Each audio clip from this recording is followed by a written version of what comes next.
देखिए आज के सेशन में इंटीजर टाइप 2 सम और करने जा रहे हैं हम जेई 2021 का। ये वाला देखिए एक पॉलिनोमियल बेस्ड सम है।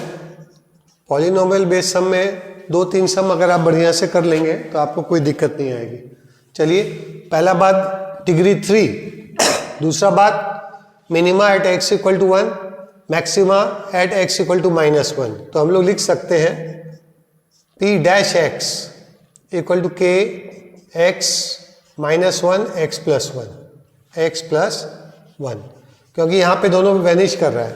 ये डालने से x इक्वल टू 1 और -1 ये जो है 0 आ जाएगा। तो ठीक है, इसको हम लोग इंटीग्रेट करने से क्या होगा, इंटीग्रेट करने से हम लोग का आएगा this is also equal to k x square -1। ठीक है, इंटीग्रेटिंग बोथ साइड,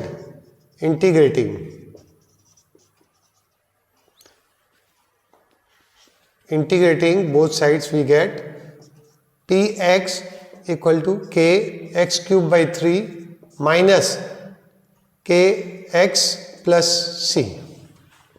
अब नेक्स्ट चीज जो हम लोग के पास दी हुई है वो है it degree 3 it vanishes at x equal to -3, मतलब ये वैनिश करेगा at x equal to -3। Therefore 0 is equal to k by 3 -3 cube minus k -3 plus c बराबर।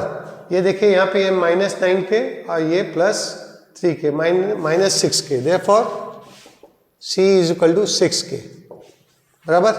अब हमारे पास में पूरा फंक्शन निकल आया है px is equal to kx cube by 3 minus kx plus 6k। अब देखिए लास्ट पार्ट है, इसका इंटीग्रेशन करने से 18 आता है। तो हम लोग इसका इंटीग्रेशन कर देते हैं, कोई दिक्कत नहीं है। 1 - 1 में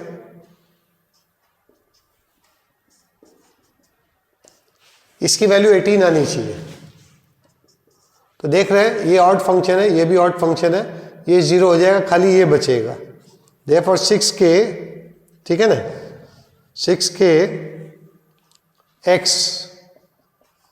1 - 1 is equal to 18, that is 12k is equal to 18, that is k is equal to 3/2। अब हमारे पास में पूरा फंक्शन निकल के आ गया। ये रहा हमारा फंक्शन, इसमें हम लोग 3/2 रख देते हैं। Therefore px equal to k by 3 into 3/2 into 3, that is 1/2 x cube minus 3/2 x plus 6 into 3/2 that is 9। अब सम ऑफ द कोफिशिएंट करेंगे हम लोग। Now sum of coefficients 1/2 minus 3/2, 1/2 minus 3/2 plus 9 that is equal to 8। ये अपना answer 8 हो गया। Next function में हम लोग जाते हैं, नेक्स्ट क्वेश्चन में हम लोग जाते हैं।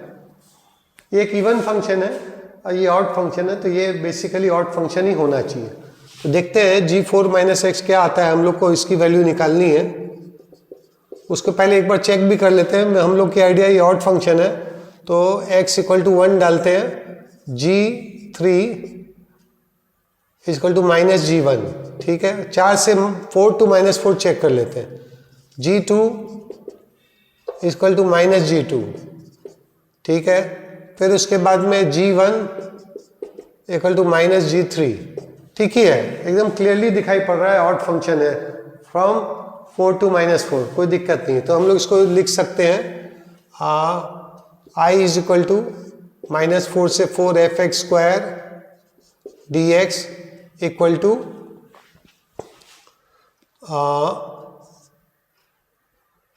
-4 to 4 4x cube minus g 4 - x dx। ये ध्यान रखिएगा ऑड फंक्शन है तो ये तो 0 बनने ही वाला है, तो इसमें तो कोई दिक्कत ही नहीं है। तो this is equal to 4 - 4 4x cube dx that is equal to x to the power 4 - 4 that is equal to 256 plus 256 equal to 512 answer. क्योंकि ये दो चीज हम लोगों ने ध्यान में रखी, इसको देखो, इसको सॉल्व भी किया वेरीफाई करने के लिए, और हम लोगों ने यहाँ पे ये इवन फंक्शन है, ये ऑड फंक्शन है, तो इसको तो ऑड होना ही पड़ेगा 4 - x को, तो ऑड होते ही ये चीज आप देख रहे हैं ये 0 बन जाती है। तो ठीक है, आशा करता हूँ आज का सेशन आपको पसंद आया होगा। लाइक करें, सब्सक्राइब करें, बने रहें, नॉलेज बढ़ाते रहें। Thank you.